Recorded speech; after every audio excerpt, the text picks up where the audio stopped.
Hi hello வணக்கம் எல்லாரும் எப்படி இருக்கீங்க and welcome back to our channel.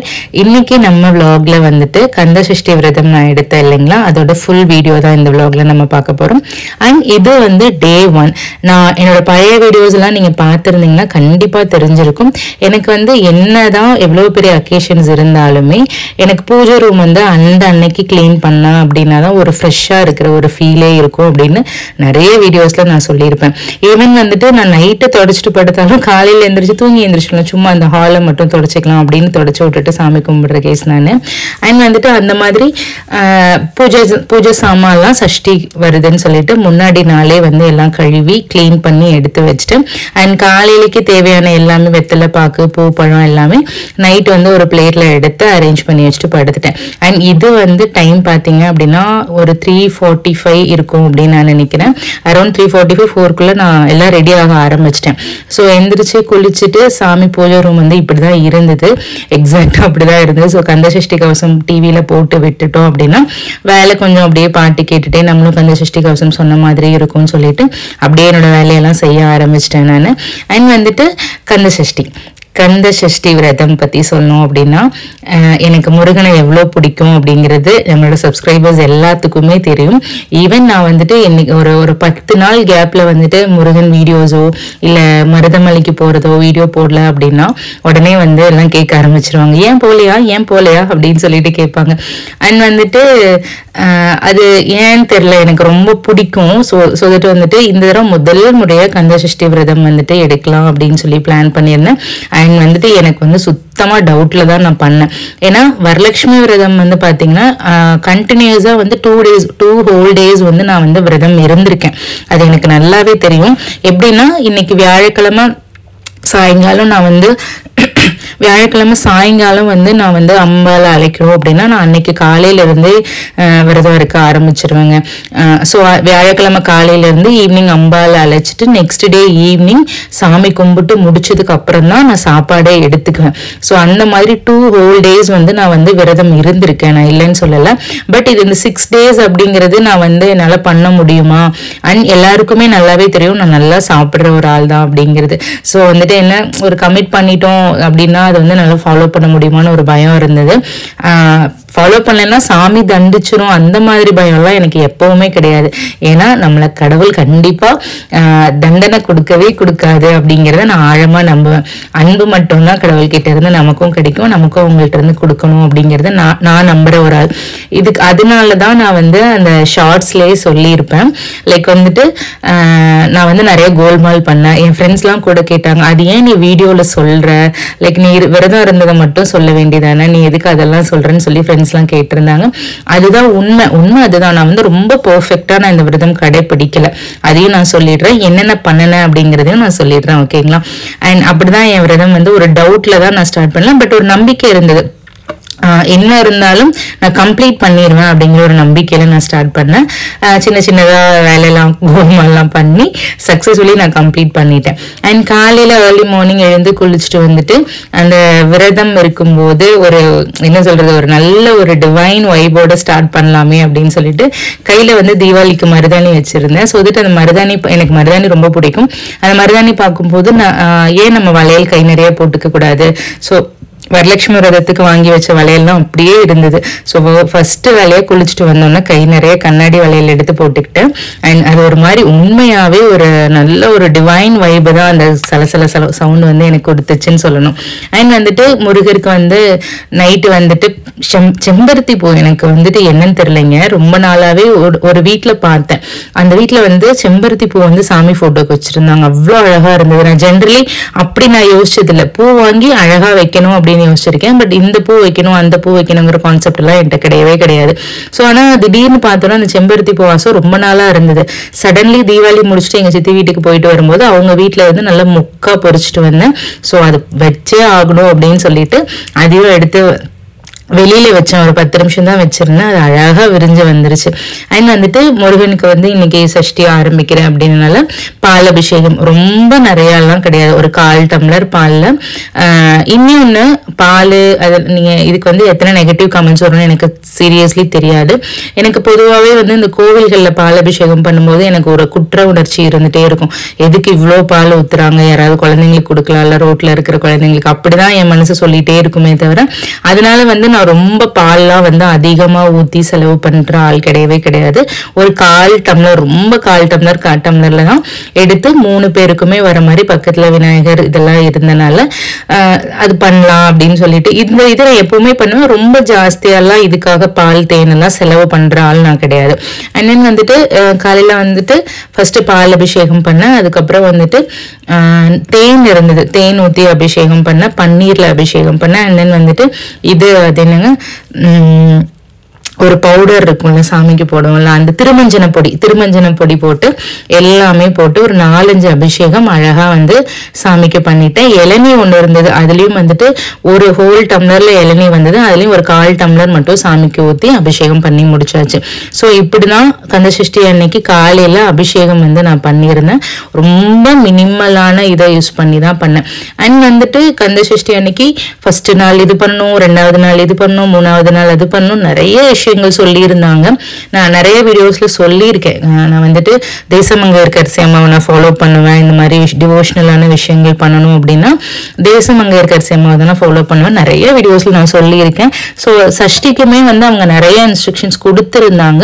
But எனக்கு என்ன அப்படின்னா, என்கிட்ட இருக்கிறத மட்டும் நம்ம வச்சு பண்ணிக்கலாம் அப்படிங்கிற ஒரு கான்செப்ட்ல தான் நான் ஸ்டார்ட் பண்ணேன். ஸோ இது வந்து நான் தான் சொன்னேன் இல்லைங்களா, ரொம்ப பர்ஃபெக்டா நான் அந்த விரதம் வந்து கடைபிடிக்கல அப்படின்னு சொன்னதுக்கு காரணமும் அதுதான். முதல் நாள் இது, 2வது ஈவன் வந்துட்டு அந்த ஸ்டார் போட்டு விளக்கு வைப்பாங்க ஒவ்வொரு நாளைக்கும் ஒவ்வொரு இது. ஸோ எனக்கு வந்து இட வசதி வந்து அந்த அளவுக்கு இல்லை வீட்டில். ஸோ தட் நான் வந்து எப்பவும் போல டெய்லி வெத்தலை தீபம் மட்டும் என்னால் முடிஞ்சதுனால வெத்தலை தீபம் மட்டும் போட்டு நான் சாமி கும்பிட்டுட்டேன். ஈவன் அந்த ஸ்டார் போட்டு ஒவ்வொரு நாள் ஒவ்வொரு விளக்கு வைக்கிறது அதுவுமே நான் பண்ணலை. அண்ட் தென் வந்துட்டு ஒவ்வொரு நாள் ஒவ்வொரு நெய்வேத்தியம் சொல்லியிருந்தாங்க, அதையும் நான் ஃபாலோ பண்ணலை. லைக் அந்த அன்னைக்கு எனக்கு என்ன, இன்னைக்கு திடீர்னு பாயாசம் செஞ்சு சாமிக்கு வைக்கணும் அப்படின்னு எனக்கு ஒரு நாள் தோணுச்சு. உடனே பாயாசம் செஞ்சு காலையில சாமிக்கு வச்சிட்டேன். அண்ட் ஒரு நாள் வந்து ஒரு ஹோல் மீல் செஞ்சு சாமிக்கு வைக்கணும், நம்மளும் சாப்பிட்டுக்கலாம் அப்படின்னு சொல்லிட்டு யோசிச்சேன். ஸோ தட் வந்துட்டு அந்த ஹோல் மீல் செஞ்சு வடை பாயசம் அது மாதிரி செஞ்சேன், அது ஒரு நாள் செஞ்சேன். அண்ட் வந்துட்டு 4வது நாள் 5வது நாள் எல்லாம் பாத்தீங்க அப்படின்னா நான் வீட்லயே இல்லை, நான் ஆல்ரெடி ஷார்ட்ஸ் போட்டிருப்பேன் தம்பி கல்யாணம் அப்படின்னு சொல்லிட்டு. ஸோ தட் வந்துட்டு நான் தம்பி கல்யாணத்துக்கு போறனால காப்பு கட்டிட்டு கல்யாணத்துக்கு போகக்கூடாது அப்படிலாம் கூட சொன்னாங்க. பட் எனக்கு என் மனசுல கடவுள் வந்து நிறைஞ்சு இருக்காரு. ஸோ அதை நான் ஆழமா நம்புறனால வேற எந்த பெரிய பெரிய விஷயங்களையும் நான் எடுத்துக்கல. அண்ட் நீங்க எல்லாருமே ரொம்ப டிப்பிக்கலா ஃபாலோ பண்றவங்களா இருந்தா அதை கண்டிப்பா அதை நீங்க ஃபாலோ பண்ணுங்க. உங்க மனசுக்கு தெரியும், யாரையும் ஏமாத்தல, யார்ட்டையும் பொய் சொல்லல, யார்ட்டையும் திருடல, எதுவுமே பண்ணல, சுத்தமான பியூரான ஒரு ஹார்ட் வச்சுக்கோங்க.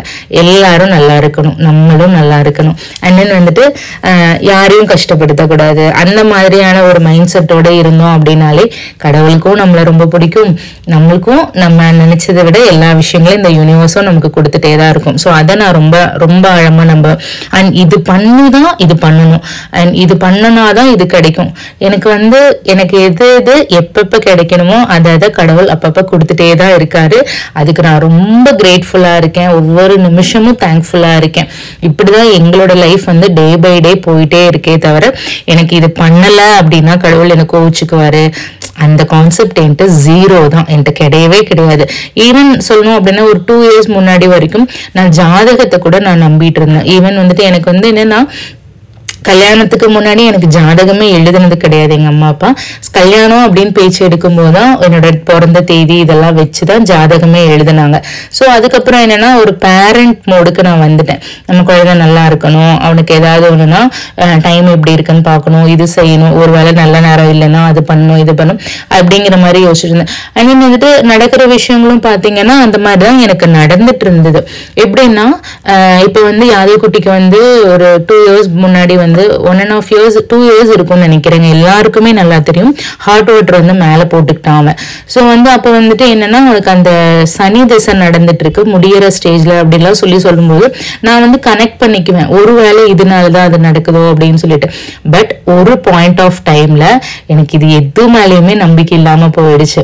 என்னன்னா நம்ம என்ன நினைக்கிறோமோ அது நடக்குது, நம்ம எதையும் நினைச்சு பயந்துட்டே இருந்தோம்னா அது மாதிரியே அது நடக்குது அப்படிங்கறதுனால ஒரு சில விஷயங்கள் வந்து நான் வந்து டிராப் பண்ண ஆரம்பிச்சேன்.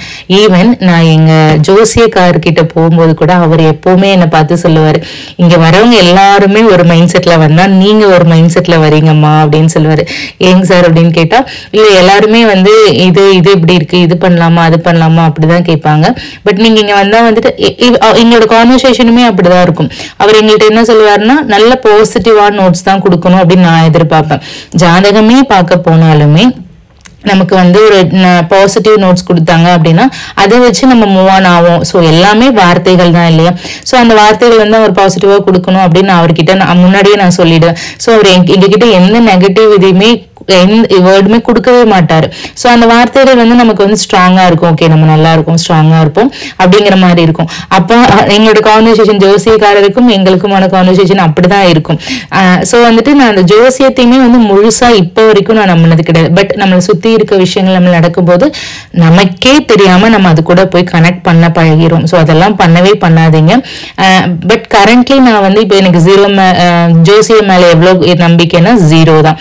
ஸோ நமக்கு நம்மளோட மைண்ட் செட் எப்படி இருக்கோ, நம்மளோட சுற்றி இருக்க சூழ்நிலைகள் எப்படி இருக்கோ இதை பொறுத்துதான் அமையுமே தவிர ஜோசியம் ஜாதகம் இது எதுலையுமே எங்களுக்கு இப்போ ஒரு துளி கூட நம்பிக்கை இல்லை. அதையும் தாண்டி நாங்க எங்க ஜோசியரை பார்க்க போறோம் அப்படின்னா ஏதாவது ஒரு இதுக்கு வந்துட்டு என் ஹஸ்பண்ட் சொல்லுவாங்க, எல்லா நல்ல நேரம் கெட்ட நேரம் எதுவுமே அவருமே பார்க்க மாட்டாரு. கல்யாண ஆனதுல இருந்து நான் அவரை பார்த்துட்டு இருக்கேன். ஒவ்வொருத்தவங்க வந்து வெள்ளிக்கிழமை வந்து காசு கொடுக்க மாட்டாங்க, செவ்வாய்க்கிழமை காசு கொடுக்க மாட்டாங்க. அண்ட் வந்துட்டு கேட்டா நம்ம கொடுக்க கூடாது அப்படின்னு சொல்லுவாங்க. என் ஹஸ்பண்ட் வந்து நான் பார்த்த வரைக்கும் ஃப்ரைடேஸ்ல தான் வீட்டு ரெண்ட் ஆகட்டும், ஃபர்ஸ்ட் கடை வாடகைக்கு இருக்கும்போது கடையோட ரெண்ட் ஆகட்டும், இது எல்லாமே வந்து ஃப்ரைடே டியூஸ்டேஸ்ல தான் அவர் கொடுப்பாரு.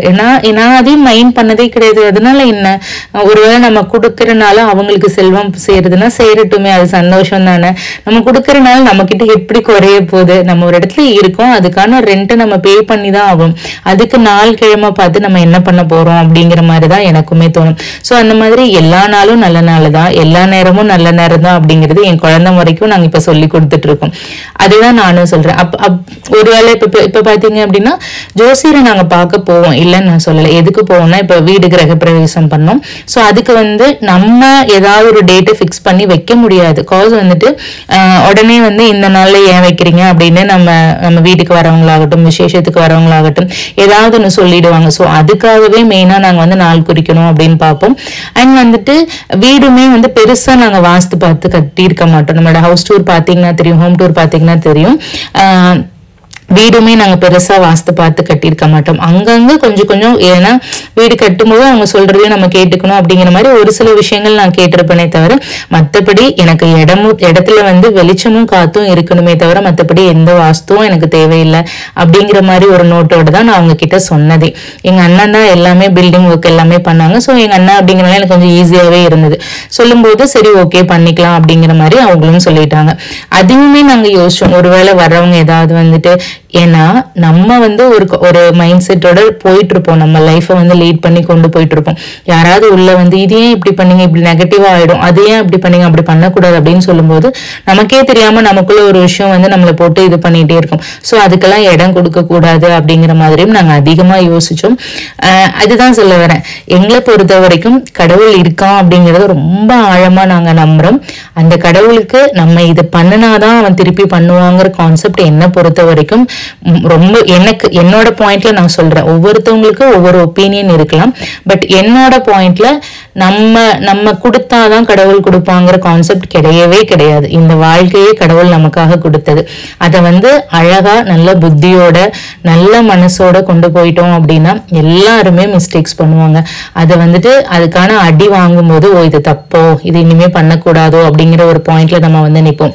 அதுவே போதும், அந்த எக்ஸ்பீரியன்ஸே நம்மளை வந்துட்டு எல்லா இடத்துலயும் வந்து இது செய்யணும் இது செய்யக்கூடாது அப்படிங்கிற மாதிரி நம்மளுக்கு கடத்தி கொண்டு போகும். அதேதான் நமக்கு இந்த வாழ்க்கையை இந்த இவ்வளோ பெரிய பிரபஞ்சத்துல நம்ம வாழ்க்கையை ஏதோ ஒரு இடத்துல அழகான ஒரு வாழ்க்கையை கிரியேட் பண்ணி கொடுத்த அந்த கடவுளுக்கு நமக்கு என்ன பண்ணணும், எப்ப எதை கொடுக்கணும் அப்படிங்கிறது நல்லாவே தெரியும். அதை பத்திரப்படுத்தி வச்சுக்கிறதும் இல்ல அதை தொலைச்சுக்கிறதும் நம்மளோட கையில தான் இருக்கு அப்படிங்கறத எங்க வாழ்க்கையில நாங்க இப்ப வரைக்கும் ஃபாலோ பண்ணிட்டு இருக்கோம். சோ அதனாலதான் நான் சொன்னேன், கந்தசஷ்டி விரதத்துல நான் வந்துட்டு ரொம்ப 100% வந்துட்டு ரொம்ப டிப்பிக்கலா நான் எந்த விரதமும் ஃபாலோ பண்ணவே இல்லைங்க. எனக்கு வந்துட்டு காலையில நான் சாப்பிட மாட்டேன், மத்தியானம் ஒரு நேரம் மட்டும் நான் சாப்பிடுவேன், அண்ட் தென் நைட்டு நான் சாப்பிட மாட்டேன். ஸோ இப்ப இந்த மாதிரி ஒரு நேரம் விரதம் இருக்கிறவங்க ரொம்ப லைக் இடையில எதுவும் சாப்பிடக்கூடாது அந்த மாதிரி எல்லாம் சொல்லிட்டு இருந்தாங்க. பட் எனக்கு அந்த ஒரு ஹோல் மீல் ஒரு டைம்ல அந்த மீல் சாப்பிடுறது எனக்கு ஓகேவா இருந்தது. அதையும் தாண்டி லோ பிபி எனக்கு இருக்கு அப்படிங்கறதுனால எங்கேயாவது ஒரு மாதிரி கிடினஸா இருக்கு அப்படின்னு ஃபீல் பண்ணேன் அப்படின்னா இமீடியட்டா ஏதாவது ஒரு ஃப்ரூட்டோ பழமோ பாலோ அந்த மாதிரி நான் எடுத்துட்டேன். அதை தான் நான் சொன்னேன், நான் ரொம்ப பெர்ஃபெக்டா ஃபாலோ பண்ணல அப்படின்ட்டு. இன்னும் ஃபன் என்ன அப்படின்னா, எல்லா அம்மாங்களுக்குமே பிள்ளைங்க சாப்பிட்டுட்டே இருக்கணும் அப்படிங்கிற மாதிரி. எங்க அம்மா எல்லாம் இருக்கும்போது அந்த விரதம் என்னால ஃபுல்லா ஃபாலோ பண்ணவே முடியாதுங்க. அப்படிதான் எங்க அம்மா ஈவன் ஃபர்ஸ்ட் டே வந்த உடனே தீபாவளிக்கு செஞ்ச பச்சை பயிர் லட்டு கொண்டு என்கிட்ட கொடுத்துட்டு, பாப்பா இதெல்லாம் சாப்பிடலாம் பாப்பா, சாப்பிடு பாப்பா அப்படின்னு சொன்னாங்க. அம்மா அப்படி பண்ணாதீங்கம்மா, இன்னைக்குதான்மா ஃபர்ஸ்ட் டே அப்படின்னு சொல்லி எனக்கும் எங்க அம்மாவுக்கும் ஒரு ஆர்குமெண்டே போச்சு. சோ அந்த மாதிரி தான். அண்ட் ஒரு 3வது நாள் அந்த மாதிரி எல்லாம் பாத்தீங்கன்னா எனக்கு டக்குன்னு ஒரு மாதிரி கிடினஸ் ஆச்சு, தலை சுத்துச்சு. உடனே எனக்கு ஸ்வீட்டா ஏதாவது எடுக்கணும்னு தோணுனால எனக்கு வேற ஆப்ஷன் இல்ல, கண்ணு முன்னாடி அந்த பச்சை பயிர் லட்டு தான் இருந்தது. எனக்கு ஸ்வீட் எடுத்தே ஆகணுங்கிறதுனால அந்த லட்டு எடுத்து நான் ஒண்ணு சாப்பிடதான் செஞ்சேன். சோ அதுக்காக முருகர் என்ன தண்டிப்பாரா அப்படின்னு கேட்டீங்கன்னா கண்டிப்பா நானே சொல்றேன், கிடையவே கிடையாது. அதையும் தாண்டி அந்த 6 நாள் முடியற வரைக்கும் அவ்வளவு சந்தோஷமா தான் நான் அந்த விரதத்தை கொண்டு போனேன். எனக்கு ரொம்ப பிடிச்சிருந்தது, ஒரு புதுவித எக்ஸ்பீரியன்ஸா இருந்தது. அண்ட் 4வது நாள் தம்பியோட கல்யாணத்துக்கு போயிட்டனால எல்லா பக்கமும் போகக்கூடாது வரக்கூடாதுன்னு சொன்னாங்க. பட் என் தம்பி கல்யாணத்தை இதை விட்டா நான் திரும்ப பார்க்கவே முடியாது. சோ அதனால நான் போயே ஆகணுங்கிற மாதிரி இருந்தது. நாங்க போனோம், எல்லாமே இருந்தோம். பட் நான் எதையுமே விரதம் இருக்கும்போது இப்படி வீட்டுல இருக்கும்போது கூட ரொம்ப கிரேவிங் டெம்டேஷன்ஸ் எல்லாம் இருந்தது. பட் அங்க போனதுக்கு அப்புறம் எனக்கு எதுவுமே கிடையாது. டு பி ஹானஸ்ட் சொல்லணும், எனக்கு ஒரு ஈவன் தண்ணி குடிக்கிறத தாண்டி வேற எதுவுமே சாப்பிடணும்னு தோணல. அந்த மாதிரி தான் நான் ஃபாலோ பண்ணிட்டு இருந்தேன். இதுதான் நான் கந்தசஷ்டி விரதம் ஃபாலோ பண்ணது. அண்ட் நீங்களுமே கண்டிப்பா எல்லாருமே பண்ணிருப்பீங்க. உங்களோட எல்லா வேண்டுதல்களும் இந்த கந்தசஷ்டி விரதத்துல நீங்க விரதம் இருந்தாலும் சரி இருக்கலைனாலும் சரி, என்னோட இதுல நான் சொல்றேன், நீங்க நினைச்ச எல்லாமே கடவுள் அந்த முருகர் உங்க கூடவே இருந்து நடத்தி கொடுக்கணும்னு அப்படின்னு நான் வேண்டிக்கிறேன். நான் இருந்த இந்த விரதத்திலையும் இல்ல நான் சொன்ன விஷயங்களையும் ஏதாவது தவறு இருந்தா மன்னிச்சுக்கோங்க. என் பாயிண்ட்ல இருந்துதான் நான் இந்த விஷயம் எல்லாத்தையுமே உங்க கூட ஷேர் பண்ணிட்டு இருக்கேன். கண்டிப்பா கந்தசஷ்டி விரதம் டே 2ல நான் என்னெல்லாம் பண்ணேன் அப்படிங்கறத நான் நாளைக்கு வீடியோல போடுறேன். ஆல்ரெடி நான் வீடியோ போட்டிருக்கேன், ஒரு ஆர்ஃபனேஜ் போயிருந்தோம். சோ தட் அந்த வீடியோ போட்டிருப்பேன். அது நீங்க பார்க்காதவங்க போய் செக் பண்ணி பாருங்க. அண்ட் இன்னைக்கு ஃபர்ஸ்ட் டே நம்ம விரதம் இருக்கும் பசியோட இருக்கும்போது தான் இன்னொருத்தவங்களோட பசியை நம்மளால ஃபீல் பண்ண முடியும்னு சொல்லுவாங்கல்ல. அந்த மாதிரி நான் அந்த அன்னைக்கு லெமன் ரைஸ், நிறைய லெமன் ரைஸ் செஞ்சு இல்லாதவங்களுக்கு எல்லாம் கொண்டு போய் கொடுத்துட்டு நான் சாப்பிட்டேன். சாரி, நான் சாப்பிட்டு முடிச்சுட்டு தான் போய் கொடுத்தேன். ஏன்னா என்னால அந்த 12:30 1 o'clock மேல ரொம்ப பசி ஆயிடுச்சு, தாங்க முடியல. சோ நான் சாப்பிட்டு முடிச்சுட்டு பிரசாதம் பண்ணி நிறைய லெமன் ரைஸ் பண்ணி கொண்டு போய் எல்லாருக்கும் தேவை பசியில இருக்கிறவங்களுக்கு கொடுத்துட்டு வந்ததுலதான் என்னோட கந்தசஷ்டி விரதம் பூர்த்தியானதா நான் நம்பினேன். சோ இந்த சஷ்டியோட முதல் நாள் ரொம்ப அழகா போச்சு. ஓம் சரவண பவ அப்படின்னு சொல்லி 108 தடவை அன்னைக்கு உட்காந்து எழுதவும் செஞ்சேன். அண்ட் செகண்ட் டேல இருந்து என்னால எழுத முடியல. ஓப்பனா சொல்லணும் அப்படின்னா ஃபர்ஸ்ட் டே மட்டும் தான் நான் இதை ஃபாலோ பண்ணேன். இந்த மாதிரி உங்களோட சஷ்டி விரத அனுபவத்தை எங்க கூட பகிர்ந்துக்கணும் அப்படின்னு நீங்க நினைச்சீங்க அப்படின்னா கீழே கமெண்ட் பாக்ஸ்ல சொல்லுங்க. வீடியோ பிடிச்சிருந்தா லைக் பண்ணிக்கோங்க. சப்ஸ்கிரைப் பண்ணணும் அப்படின்னு தோணுச்சுன்னா கண்டிப்பா நீங்க சப்ஸ்கிரைப் பண்ணிக்கோங்க. Thank you so much. Bye, take care.